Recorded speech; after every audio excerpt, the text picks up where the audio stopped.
중국의 대만 침공 가능성과 제약 요인 분석. 중국의 대만에 대한 통일 의지는 시진핑 주석 집권 이후 더욱 강화되고 있으며 국제사회는 중국의 무력 통일 가능성에 대해 높은 관심을 보이고 있습니다. 특히 미국 해군이 2027년 중국이 대만을 침공할 가능성을 높게 보고 있다고 발표하였고, 중국이 대만을 침공할 가능성이 갈수록 커지고 있다는 경고가 미국 고위 당국자 입에서 공개적으로 나오고 있는 상황입니다. 이번 분석은 중국의 대만 침공 가능성과 이를 제약하는 다양한 요인들을 종합적으로 검토해 보겠습니다. 중국의 대만 침공 가능성 요인. 1. 정치적 동기와 국내 정당성. 중국 공산당은 대만 통일을 중화민족의 위대한 부흥이라는 중국몽 실현의 핵심 과제로 설정하고 있습니다.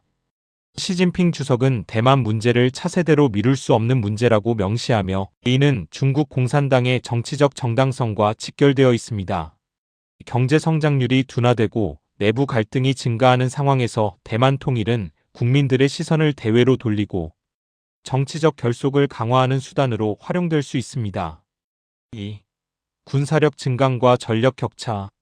중국은 지속적인 국방비 증가를 통해 군사 현대화를 추진하고 있으며, 특히 해군과 공군력의 현대화에 중점을 두고 있습니다. 대만과의 군사력 격차는 시간이 지날수록 중국에게 유리해지고 있으며, 이는 중국이 군사적 수단을 고려할 수 있는 조건을 제공하고 있습니다. 중국의 미사일 전력, 사이버 전력, 그리고 상륙작전 능력의 향상은 대만 침공의 현실적 가능성을 높이는 요소로 작용하고 있습니다. 3. 지정학적 기회. 미중 패권 경쟁이 심화되는 가운데 중국은 미국의 아시아 재균형 정책에 대한 선제적 대응 차원에서 대만 문제 해결을 서두를 수 있습니다. 특히 러시아의 우크라이나 침공으로 인해 서방의 관심이 분산된 상황을 중국이 기회로 인식할 가능성이 있습니다. 중국의 대만 침공 제약 요인. 1. 경제적 제약 요인. 중국의 대만 침공을 가장 강력하게 제약하는 요인 중 하나는 경제적 비용입니다. 경제적 상호의존, 미국의 억지력, 핵무기 보유국 간 직접 충돌 회피 논리, 국제사회의 제재 가능성 등은 모두 무력 사용을 억제하는 요인으로 작용하고 있습니다. 대만은 세계 반도체 생산의 핵심 거점으로 첨단 반도체 제조에서 절대적 위치를 차지하고 있습니다. 대만의 TSMC는 세계 최고 수준의 반도체 파운드리 기업으로 중국을 포함한 세계가 의존하고 있습니다. 무력 침공 시 이러한 핵심 인프라가 파괴될 가능성이 높으며, 이는 중국 자체의 경제에도 심각한 타격을 줄 것입니다. 또한 대만과의 경제적 상호의존도 역시 높은 수준입니다. 대만은 중국의 주요 투자 대상이자 무역 파트너로 양안 경제관계는 매우 밀접하게 연결되어 있습니다. 무력 충돌 시 이러한 경제적 연결고리가 단절되면서 중국 경제에 상당한 손실을 입힐 것으로 예상됩니다. 2. 군사적 제약 요인. 대만 침공의 군사적 제약 요인은 상당히 복합적입니다. 상륙작전을 위해서는 4가지 선제적 조건이 필요한데, 먼저 제공권을 장악해야 하고, 둘째로 제해권을 장악해야 하며, 하늘과 바다를 모두 장악하지 못하면 상륙은커녕 부대는 이동하다가 소모된다는 점이 핵심적인 제약입니다. 대만 해협은 폭이 180km에 달하는 천연장벽으로 대규모 상륙작전을 실시하기에는 상당한 도전이 됩니다.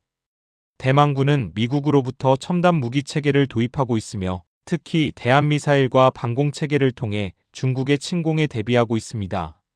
또한 중국군이 대만을 성공적으로 점령하더라도 지속적인 점령 통치를 위해서는 막대한 병력과 자원이 필요합니다.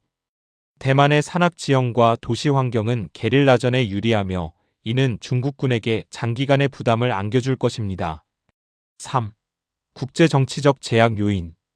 미국의 대만에 대한 안보 공약은 중국의 침공을 제약하는 핵심 요인입니다. 비록 전략적 모호성을 유지하고 있지만 미국은 대만관계법과 6개 보증을 통해 대만의 안보에 대한 관심을 명시하고 있습니다.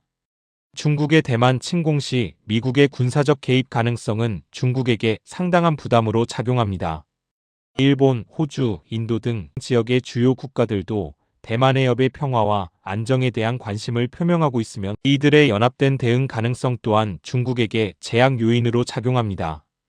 특히 일본의 경우 대만과의 지리적 근접성과 미일 동맹 하에서 적극적인 역할을 할 가능성이 높습니다. 국제사회의 경제 제재 가능성 역시 중요한 제약 요인입니다. 러시아의 우크라이나 침공에 대한 서방의 제재 사례에서 보듯이 중국이 대만을 침공할 경우 광범위한 국제 제재에 직면할 가능성이 높습니다. 이는 중국 경제에 심각한 타격을 줄 것으로 예상됩니다. 4. 사회문화적 제약 요인. 대만 사회의 정체성 변화 역시 중요한 제약 요인입니다. 특히 젊은 세대를 중심으로 대만인 정체성이 강화되고 있으며 중국과의 통일에 대한 거부감이 증가하고 있습니다.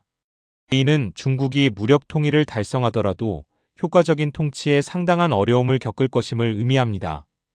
또한 대만의 민주주의 체제와 자유로운 사회 분위기는 중국의 권위주의 체제와는 근본적으로 다른 가치 체계를 형성하고 있습니다.